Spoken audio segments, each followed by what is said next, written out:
Jadi baik batang, daun, maupun buah itu akan menjadi rentan terserang oleh penyakit manakala lapisannya itu.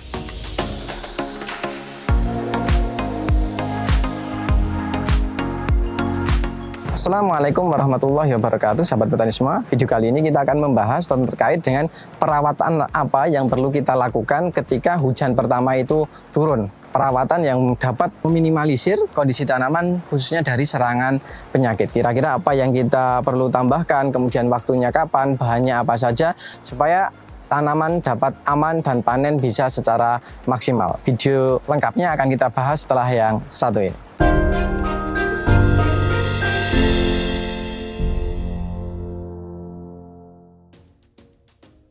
Oke, baik sahabat petani semua, kembali lagi bersama saya Zaki di channel Mitra Bertani TV. Seperti yang telah saya jelaskan di awal tadi, video kali ini kita dedikasikan untuk teman-teman yang di berbagai daerah sudah mengalami turunnya datangnya air hujan, di mana air hujan itu insya Allah penuh keberkahan.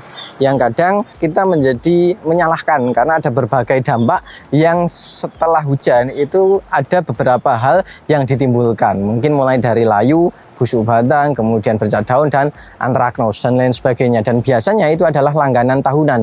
Hampir setiap tahun teman-teman mengalami hal yang sama. Beberapa hal mungkin perlu kita persiapkan, mulai dari sanitasi lahan, kemudian pengurangan daun, seperti video yang telah kami jelaskan pada video kami yang sebelumnya, di mana di situ lebih fokus menjaga tentang kelembaban, mengenai pengurangan daun, kemudian manfaatnya, caranya, waktunya kapan, itu sudah kita bahas di situ. Untuk teman-teman yang belum menonton video itu, silahkan tonton terlebih dahulu video tersebut, karena ini adalah video lanjutannya. Dan ini insya Allah akan saling berketerkaitan.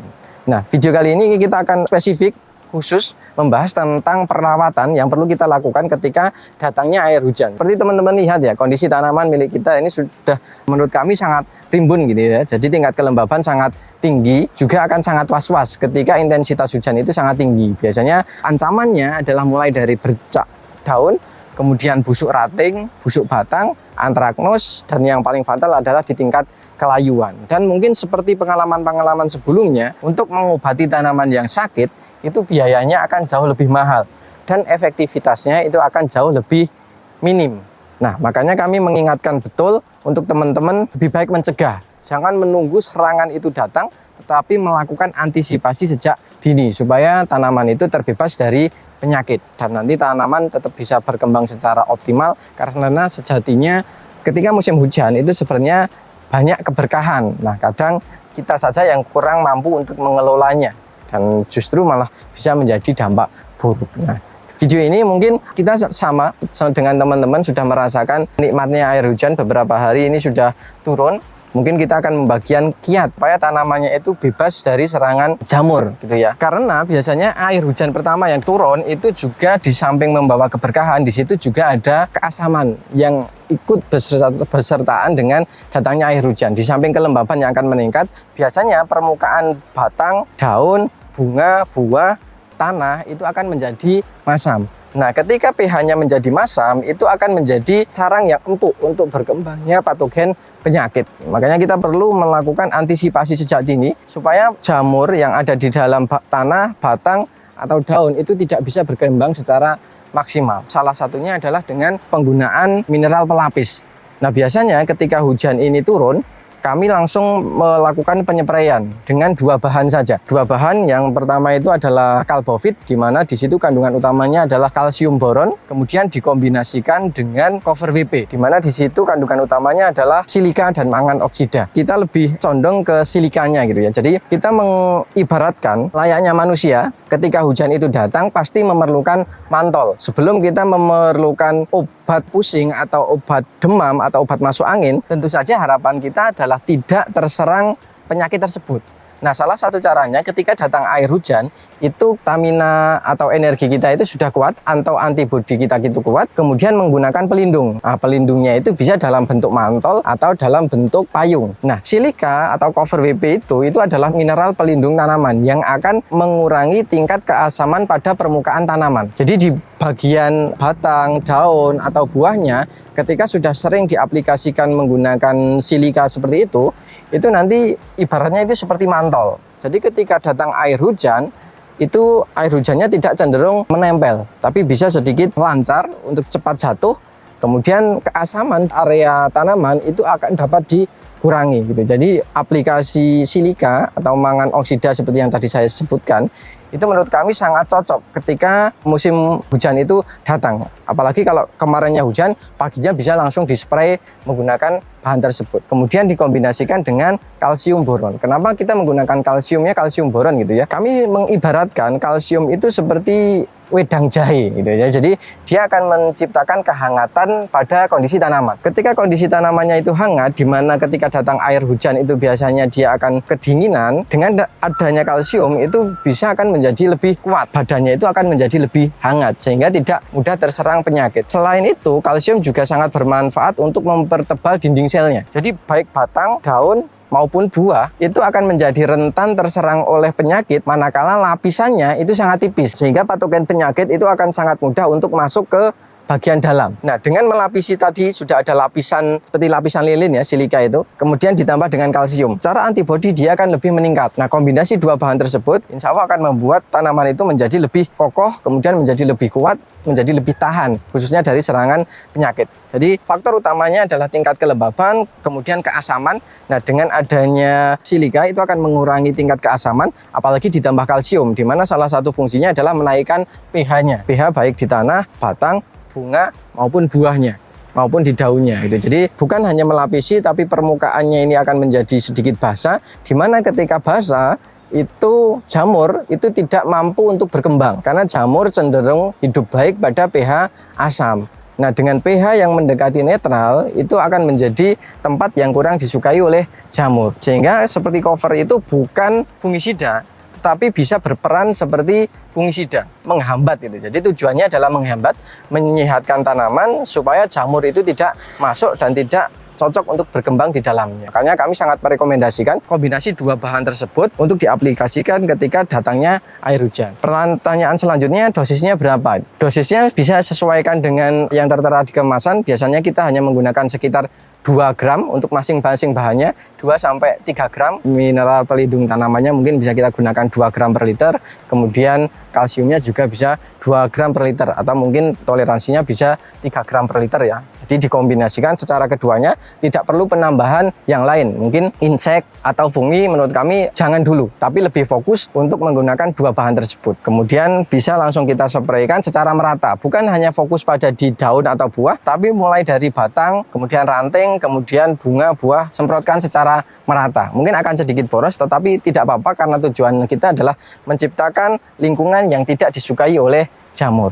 Kemudian mungkin pertanyaan selanjutnya, kenapa kok tidak langsung dilakukan penggunaan fungisida? Kami berpikiran dengan kombinasi dua bahan tersebut itu akan meningkatkan ketahanan tanaman, kemudian membuat jamur itu menjadi melemah. Nah, tujuan kita adalah kombinasi dua bahan itu untuk melemahkan patogen penyakit. Ketika sudah lemah, baru di 2, 3, atau 4 hari setelahnya baru kita aplikasikan fungisida. Dimana ketika ini sudah mulai pusing ya, mungkin kita menganalogikan ketika kita hama lah, misalkan hama itu kalau dalam kondisi dia sehat untuk kita matikan mungkin agak sedikit kesulitan atau kesusahan.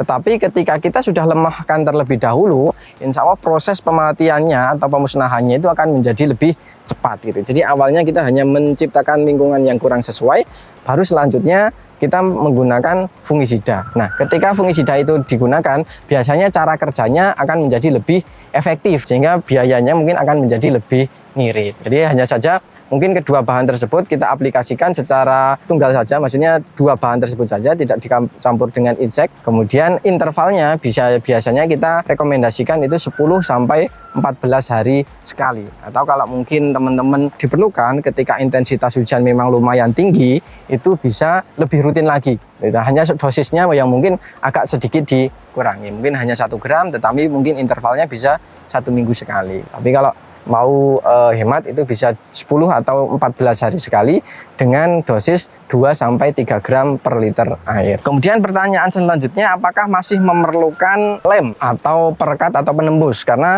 biasanya musim penghujan saingannya itu adalah air hujan, dimana kita selesai nyemprot itu sudah datang air hujan. Nah mungkin itu juga yang teman-teman rasakan ya, nyempray belum selesai tetapi hujan turun. Apakah obatnya itu nanti akan efektif? Nah mungkin kalau bahan yang digunakan itu beda ya mungkin beda ya. Tapi kalau untuk tadi kalsium kemudian cover itu, karena cover sendiri itu sudah ada perekatnya. Jadi insya Allah itu juga sudah akan membantu untuk merekatkan gitu. Jadi bisa akan bekerja secara cepat, sehingga untuk kami untuk biaya lebih hemat itu tidak menggunakan tambahan perekat atau penembus pun tidak apa-apa. Kecuali nanti mungkin teman-teman berbicara tentang fungisida yang mungkin kontak atau sistemik yang pengen dia meresap lebih cepat, itu mungkin bisa menggunakan. Tapi kalau untuk ini, untuk hematnya bisa tanpa menggunakan penembus. Insya Allah juga akan tetap efektif. Kemudian kapan waktu penggunaan yang pas? Waktunya itu ketika sehari setelah hujan turun gitu ya. Jadi misalkan kemarin hujan, besok paginya sudah bisa kita spray, atau tadi malam hujan, paginya sudah bisa kita spray. Itu juga bisa berlaku untuk tanaman yang kecil atau tanaman yang besar. Besar seperti ini tentunya saja akan lebih rentan karena kelembaban pada bagian bawah, kemudian daunnya juga sudah lebih banyak, lebih rimbun. Potensi tanaman besar seperti ini untuk terserang penyakit itu akan lebih tinggi. Makanya kita juga perlu memberikan perlindungan. Keuntungannya seperti yang tadi saya sebutkan gitu ya. Di samping manfaatnya di serangan penyakit, itu juga akan mempertebal buahnya. Jadi buah yang dihasilkan itu biasanya secara lapisan itu akan menjadi lebih kuat, lebih tebal, sehingga daya tahan simpannya itu akan menjadi lebih lama. Ketika buahnya ini lebih tebal, biasanya untuk hama itu kurang suka, karena untuk menembus dinding selnya itu akan menjadi lebih kesulitan gitu ya. Jadi dengan penggunaan kombinasi tadi, buahnya itu biasanya akan lebih mengkilap, kemudian kulit buahnya juga akan lebih tebal, otomatis nanti di ketahanan terhadap penyakit hama itu akan lebih tinggi, dan dari bobot juga akan lebih tinggi. Kemudian selanjutnya juga di tingkat kerontokan. Nah teman-teman, biasanya ketika musim penghujan itu banyak bunga yang rontok karena tingginya kandungan nitrogen di dalamnya juga bisa, atau karena benturan dengan percikan air hujan itu juga bisa. Nah dengan penambahan kalsium itu biasanya tingkat ketahanan terhadap kerontokan itu akan menjadi lebih tinggi, sehingga mungkin untuk teman-teman yang saat ini fasenya sedang berbunga itu juga sudah bisa diaplikasikan untuk meningkatkan keberhasilan bunga menjadi buah dan menghambat tingkat kerontokan. Mungkin itu ya sahabat petani semua, terkait dengan kocornya mungkin akan kita buatkan video khusus seputar pengocoran, tapi ini fokus pada spray, sebisa mungkin melakukan penyepraian secara merata. Kemudian campurannya hanya menggunakan 2 bahan yang sudah saya sebutkan. Mungkin itu, semoga video ini bisa bermanfaat, menambah potensi keberhasilan budidaya tanaman teman-teman, kemudian mengurangi potensi tanaman terserang penyakit. Belum saya akhiri, saya akan menyimpulkan apa yang telah kita bahas pada kesempatan kali ini. Dengan datangnya musim penghujan, biasanya itu juga akan menurunkan pH tanahnya, atau permukaan tanaman dan tanah itu akan menjadi masam. Nah, ketika kondisi tersebut, kondisi permukaannya masam, biasanya akan sangat mudah atau sangat mendukung untuk perkembangan jamur, sehingga nanti teman-teman akan dipusingkan mulai dari layu, busuk batang, bercak daun, antraknus, kemudian busuk ranting. Nah, semua hal tersebut itu salah satu faktor pendukungnya adalah di pH tanahnya atau pH permukaan tanamannya. Ketika pH-nya masam, biasanya akan sangat mudah untuk dimasuki patogen penyakit. Nah, untuk menghambat hal tersebut, teman-teman perlu sedia payung sebelum hujan. Nah, payungnya ini ada di cover WP atau mineral pelindung tanaman yang kandungannya adalah silika dan mangan oksida. Kemudian untuk penghangatnya itu teman-teman bisa menambahkan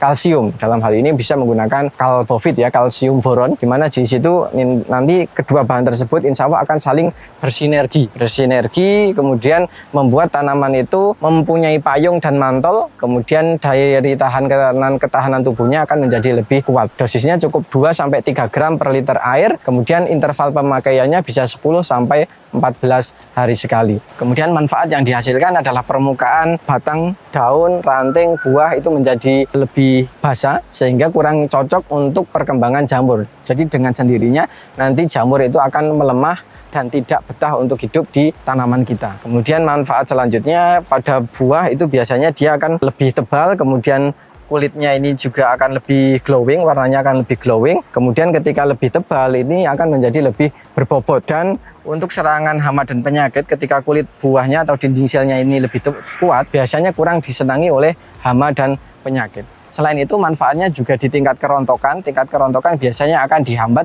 dengan penggunaan kalsium secara rutin. Mungkin itu yang bisa kami sampaikan pada kesempatan kali ini. Semoga kondisi tanaman teman-teman baik-baik saja dan mengeluarkan biaya yang seminimal mungkin, tetapi hasil bisa kita maksimalkan. Semoga video ini bermanfaat, dan apabila video ini bermanfaat, jangan lupa klik like, comment, share, dan jangan lupa subscribe untuk tidak ketinggalan info terbaru dari kami. Terima kasih dari saya Zaki. Salam Mitra Bertani Indonesia. Wassalamualaikum warahmatullahi wabarakatuh. Dan sampai jumpa di video kami selanjutnya.